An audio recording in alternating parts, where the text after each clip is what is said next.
Yes, today we are going to study about the new topic known as the gap junction.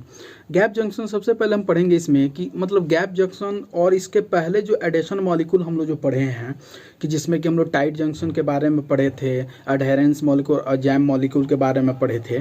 ठीक, तो उसमें क्या था, वो नॉर्मली क्या होता है, एक सेल से दूसरे सेल को ये क्या करता है, बाइंड किए रहता है, एक दूसरे के फंक्शन को क्या करता है, मतलब जैसे कि ये एक जो सेल है और दूसरे सेल को क्या करता है, इंटीग्रिटी मेंटेन करता है और उसके स्टेबिलिटी मेंटेन करता है। लेकिन क्या है, जो अगर गैप जंक्शन की बात करते हैं तो गैप जंक्शन में क्या होता है कि एक सेल और जो दूसरा सेल है, जैसे मान लीजिए जो फर्स्ट सेल है और ये जो सेकंड सेल है, तो इस फर्स्ट और सेकंड सेल में क्या होता है, कुछ जो सब्सटेंसेस है, चाहे कुछ मॉलिक्यूल है, जैसे कि हम लोग कह सकते हैं कि जैसे बहुत सारा, जैसे कि न्यूक्लियोटाइड हो गया, शुगर हो गया, आयंस हो गया, चाहे जो भी विटामिन्स है, चाहे अमीनो एसिड है, तो एक सेल से दूसरे सेल में अगर हमको ट्रांसफ़र करना है, ठीक है, तो एक्सचेंज करना है, तो इसके लिए हमें क्या चाहिए, गैप जंक्शन चाहिए। तो गैप जंक्शन से क्या होता है, नॉर्मली गैप जंक्शन से जैसे इधर से सेल से इधर गया, चाहे इधर से इधर आया, तो ये जो एक्सचेंजिंग जो हो रहा है, ये जो एक्सचेंजिंग हो रहा है, मॉलिक्यूलर एक्सचेंजिंग, और जो मॉलिक्यूल का एक्सचेंजिंग हो रहा है, मॉलिक्यूलर एक्सचेंजिंग फ्रॉम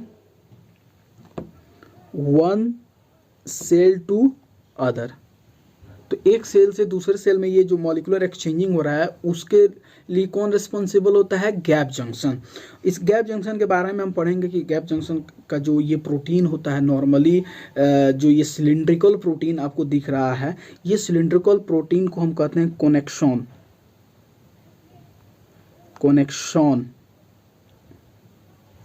कनेक्शन कहते हैं। और ये जो कनेक्शन है, और थोड़ा सा समझिए पहले कि जैसे कि क्या क्या ऐसे मॉलिक्यूल है जो ये सब्सटेंस को ये क्या करता है, ये पास करता है। तो ये देखिए, जो ये कनेक्शन है, ये जो प्रोटीन है, इसमें क्या है, पोर्स है, जो सेंट्रल पोर आपको दिख रहा है, जैसे कि मान लीजिए कि ये जो 6 मॉलिक्यूल है, इसका 6 प्रोटीन है, ठीक है, ये जो 6 प्रोटीन से मिल के ये बना है, और ये 6 प्रोटीन के एक यूनिट को हम लोग क्या कहते हैं, कॉनेक्सिन कहते हैं। ठीक है, मतलब जो एक कनेक्शन जो है कितने प्रोटीन से बना है, 6 कनेक्सिन से बना है। ठीक है, 6 कनेक्सिन प्रोटीन से ये बना है। और बीच में ये जो सेंट्रल जो कैविटी दिख रहा है, इसी सेंट्रल कैविटी से क्या होता है कि सब्सटेंसेस का मोमेंट होता है, जो मॉलिक्यूल्स का जो मोमेंट होना है वो इन्हीं के थ्रू होगा, यही एक पैसेज है। तो ये जो कनेक्शन है, ये क्या करता है, क्या अलाउ करता है, इट अलाउ और it permit the passage of what, ions, आप कह सकते हैं न्यूक्लियोटाइड्स कैन बी, चाहे शुगर हो गया या अमीनो एसिड हो गया, चाहे विटामिन्स कह लीजिए, और बहुत सारा चीज़ जो है, जैसे ड्रग्स भी है। ठीक है, तो this are normally transfer from what, one cell to other. सबसे अच्छा अगर एग्जाम्पल अगर हम लेना चाहें तो जैसे मान लीजिए कि हार्ट का सेल है, ठीक है, तो आप देखे होंगे जैसे कि जब एक बार अट्रिया कंट्रैक्ट करता है, ठीक है, तो सारी अट्रिया का जो पार्ट है, जैसे लेफ्ट अट्रिया है चाहे राइट अट्रियम है, ठीक है, तो एक साथ कॉन्ट्रैक्ट करता है। अगर वेंट्रिकल की कॉन्ट्रैक्शन की बात करते हैं तो उसमें भी दोनों क्या करता है, दोनों एक साथ कॉन्ट्रैक्ट करता है। कारण क्या है कि जो उनके जो सेल है, जैसे ये सेल जो है, मान लीजिए वो क्या है, ये हार्ट का जो सेल है, तो एक दूसरे में ये कनेक्शन है, और इस कनेक्शन को क्या कहते हैं, गैप जंक्शन। और ये गैप जंक्शन जो एक कनेक्शन बन जाता है, तो एक ये किसके तरह वर्क करने लगते हैं, फंक्शनल सिंकाइशियम के तरह। और सिंकाइशियम की तरह ये वर्क करता है, तो ये नॉर्मली क्या करता है कि ये रिस्पॉन्सिबल होता है coordinated wave of the contraction. It is responsible for what, coordinated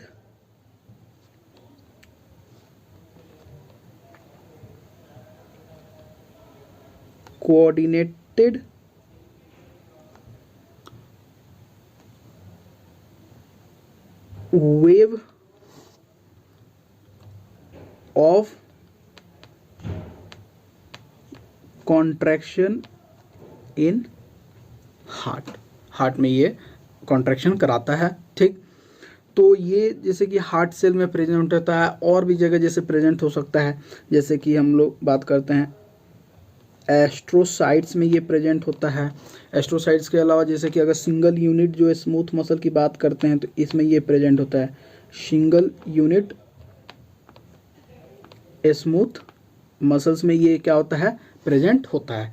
ठीक है, अब बात करते हैं जैसे कि मान लीजिए ये जो कनेक्शन है चाहे कनेक्सिन जो कह सकते हैं, अगर इनमें अगर म्यूटेशन होता है, ठीक है, अगर कनेक्शन में अगर कहीं म्यूटेशन होता है तो इसके म्यूटेशन के चलते एक सीरियस जो प्रॉब्लम होता है हम लोग इसमें पढ़ेंगे। जैसे कि अगर इसमें अगर म्यूटेशन होता है तो एक ये डिजीज कॉज करता है जिसका नाम है चारकोट मैरी टूथ डिजीज। मतलब इसमें टूथ आया है, दांत की बात करें तो इसका मतलब ये नहीं कि इसमें दांत में कोई प्रॉब्लम है। ठीक है, ये क्या होता है कि नॉर्मली जो एक तरह से ये हेरिडिटी प्रॉब्लम होता है कि जो मोटर और सेंसरी जो मतलब मोटर सेंसरी न्यूरोपैथी होता है जो नॉर्मली ये अफेक्ट करता है पेरिफेरल नर्व्स को। जैसे हम कह सकते हैं पेरिफेरल नर्व्स, जैसे मान लीजिए हाथ और पैर में जो ये नर्व्स होते हैं, जैसे कि अल्नर नर्व हो गया, मीडियन नर्व हो गया, ठीक है, फेमोरल नर्व हो गया, तो ये जो नर्व को ये क्या करता है, उसमें उसका न्यूरोपैथी कराता है, उसमें प्रॉब्लम कराता है, उसको डैमेज कराता है। ठीक है, तो उसके चलते जैसे कि किसी का मतलब जो नर्व्स के चलते क्या होता है कि मान लीजिए अगर अल्नर नर्व तो क्लॉ हैंड ऐसे होगा हाथ। ठीक है, तो नॉर्मली प्रॉब्लम जो देखने में क्या हो जाएगा, वो टेढ़ा मेढ़ा हाथ हो जाएगा, पैर हो जाएगा। ठीक है, तो इसके चलते इसमें प्रॉब्लम होता है इसके म्यूटेशन से। ठीक है, चारकोट मैरी टूथ डिजीज में तो वो क्या है, नॉर्मली हम इसमें याद कर सकते हैं वो किसके म्यूटेशन के चलते हो रहा है, ये due to mutation of what, connexin 32। Connexin 32 के म्यूटेशन से इसमें जो आपका जो प्रेजेंटेशन है पेशेंट का वो क्या होता है, ये टाइप का क्या है, hereditary motor and sensory neuropathy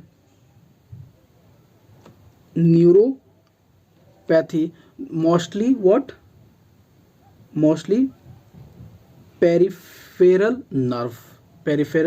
nerves are involve, जैसे कि नर्व ऑफ हैंड और अपर लिम्स और लोअर लिम्स।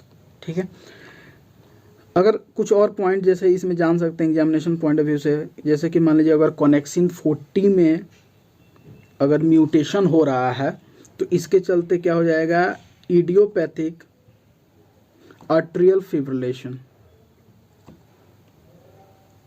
ये आर्ट्रियल फिब्रिलेशन का ये कारण बनाएगा। अगर मान लीजिए कनेक्शन 46 और 30 में अगर होता है एंड कनेक्शन 36 में, तो इसके चलते पेशेंट में क्या हो जाएगा, कैटरेक्ट का प्रॉब्लम आ जाएगा, आई प्रॉब्लम है ये कैटरेक्ट। ठीक, अगर मान लीजिए किसी कारणवश अगर कनेक्शन 36 का अगर म्यूटेशन होता है तो इसके चलते क्या होगा, इपिलेप्सी का प्रॉब्लम होने लगता है, जिसे सीजर जो कहते हैं। ठीक है, कौन सा होगा, तो इसमें मायोक्लोनिक